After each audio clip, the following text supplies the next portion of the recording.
The Slight Edge is a philosophy coined by Jeff Olson in the book The Slight Edge. The rule of the slight edge is that all your choices that you make matter. Think about it. Every single decision that you have ever made, no matter how big or small, has led you to where you are today. You have complete control over every decision you make. It's basically the only thing you have control over in your entire life that you always have control over. No one can take your decisions away from you. No one else can make the choices for you. And you are the only one that can change them to be better for the future. If you haven't read The Slight Edge, I'd highly recommend it. It's a fantastic book, and most of the ideas in this video are going to come from that book itself. So if you're more interested in the topic, I'd suggest go read it. It's a great book. Alright, so the way of the slight edge is that simple choices can make huge impacts in your life. These simple choices can only make the huge impacts, though, if you persist with them long enough to reach a point of breakthrough. The reason that most people don't persist with these small tasks is because they don't stick with them long enough to see impacts and actually benefits from them. Sure, the habits are easy to do, but they're just as easy not to do. Anyone can be a millionaire if they save maybe 5 or 10% of their income every month and put it into a savings account, and with let the power of compound interest take over. In 20 or 30 years, they will be a millionaire. It's such an easy thing to do, right? But it's just as easy not to do. The thing is, you're not going to be struggling if you spend that 10 or 15% of your income on something else, like the newest Fortnite skin or something like that. You won't be struggling at first. But when you're at retirement age, 65, and you can't retire because you didn't save enough money to retire while you were young and had it on you, you are going to be suffering. You're going to be suffering in your job, probably with back pain, and you're going to watch your elderly years drift away from you because you didn't save 10% of your income and just let it compound interest.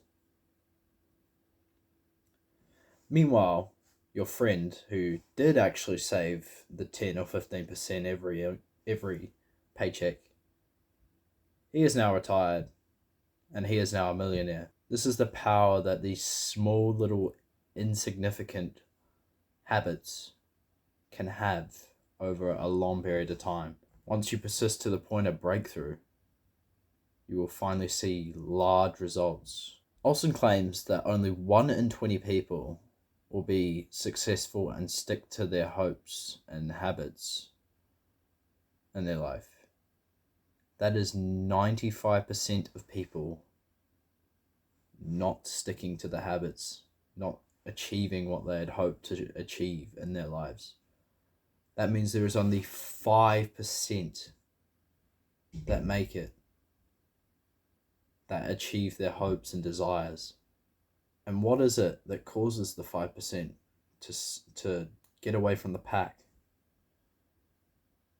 It's the slight edge. Like I mentioned before, sure, these habits are easy to do, and sure that anyone can do them, right? But it's easier to just sit on your couch and do nothing. Another reason that the 95% fail is because they don't stick with the habit long enough to see any actual changes.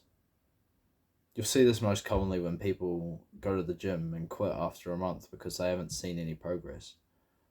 You have to stick with the habit long enough to get to the point of breakthrough, and then you will see the progress start to come flooding in. Another thing is they might just see the habit as small and not worthy of their time because it's so insignificant. But the truth is that's just not the case. They think the habits don't matter, which is wrong. Everything matters. Everything you do matters. Your life is quite literally made up of every single thing that you do. You can't blame people for having the attitude that not everything that they do matters, but it's just not the case. Your life is made up of everything that you do. So even the small things make your life. That is the point of the slight edge. That is what makes you who you are. Ever heard the phrase, it's only a matter of time? The slight edge is just that. It's a matter of time. Once you stick with the habits long enough, for a long time, you will get to the point of breakthrough, and the curve will go wee, and you're up. Compound interest goes up. That's just how it works. Once it gets to the point of breakthrough, it goes. All of a sudden, you're an overnight success, when really it was those small, insignificant habits that got you there. Think of it like this. Before an earthquake happens, tectonic plates constantly rub against each other over and over again over hundreds of thousands of years. One day, they rub against each other the same way they always have, and crack. Earthquake. It wasn't that single rubbing motion from the tectonic plates that caused the earthquake. It was the combination of all of the rubbing motions over those hundreds of thousands of years that caused the earthquake. Not one single rub caused it. That's it. Time. Time is the key. Time is what makes the slight edge work. If you do anything for long enough, you'll reach a point where you're eventually going to break through, and you'll see yourself go up the curve. Success is guaranteed if you do anything for long enough. As long as you're consistent and you keep doing the habit, you will eventually see success in it. This is a hard thing to grasp in our modern day society where everything comes quickly. But you have to prepare your mind and practice letting your mind have to wait for your results. Because once those results come, they'll be infinitely worth the amount of effort that you put in. Once the results come, they won't stop. Speaking of not stopping, this brings me to momentum. It may be very hard to start doing things when you start doing these habits, but you must think of these habits as a rocket ship. Think of those small habits as the fuel to the rocket ship. Every time you do a habit, that's a liter of fuel into the engine. You keep on doing these habits consistently, you are continually fueling the engine of the rocket ship. Once you reach the so-called breakthrough point, you use 90% of the fuel to ascend into the atmosphere. That means most of your habits, most of your breakthrough comes from just doing those little siphons of fuel, the little habits that fuel the engine. And all of that, almost all of it, is used to get into the atmosphere. That is your point of breakthrough. You continue doing these habits and it gets even easier. The more you do the habit, it becomes way harder to stop it. Whereas when you stop doing the habit, it becomes hard to start again. It's Newton's first law. An object in motion will stay in motion unless acted on by another force, and an object at rest will stay at rest. If you don't do the habits, how can you expect to move? If you keep consistent and do the habits over and over again every single day, you're going to keep moving and keep in motion. But this also goes for bad habits as well. If you have a bad habit and it's in motion, it's going to be hard to stop without conscious effort to stop it. No matter what you do, the slight edge is always at work. And it can either work for you or it can work against you.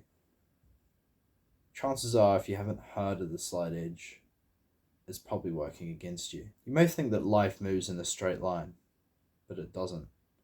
Everything curves. Your trajectory in life can either curve up or it can curve down. A lot of people, including Olson himself, fell into the trap of working hard to get to a point of success He got the amount of money you wanted, you got the business success, and it's at this point where you start to see a bit of success. You go and buy that nice car and that watch and all the things you wanted, and now you're down here again. But then you go up again, and then you go down again. It's a dangerous trap to be in if you don't realize what you're doing. Once you get up to this point of success, you start finding the success. You need to get rid of those materialistic desires almost and just continue up. That's the only way you'll obtain the deeper desires and the freedom that you want, that financial freedom that you dream of. If you get to here and you start spending, you're going to go back down again. But if you get to here and you cut out those sort of unneeded desires, up you go. The car and the watch shouldn't matter to you. You shouldn't need more than around maybe 10 grand a month to live off if you have a family and you're paying for your parents to live, basically. Maybe $10,000 a month is probably all you would need. Once you get past this point, it's kind of just extra. If you want even more than that, though, you need to sort of question your desires and whether this is actually what you want, or if you just want a car or a watch just to validate you, and you're taking time away from your family just so you can buy a new watch. You need to question your desires once you get to a point of freedom. Do you really want that nice car, or do you just want someone to walk past you in the street while you're driving and do a little hit turn? Because that's basically what you're chasing. You're chasing this. Think about your desires before you pursue them. If you're only going to take one thing away from this video, it should be that everything you do matters. Your choices matter, no matter how big or small. The small things tend to be the things that create you. They tend to be what shape you as a man. Small habits can change your life. If you stick to them long enough and you are consistent, your trajectory will be upwards. I hope you're able to learn something from this video. If you haven't read it already, please go read The Slight Edge. It's a brilliant book, and its philosophy really helped me. So I would highly recommend it. Anyway, go create.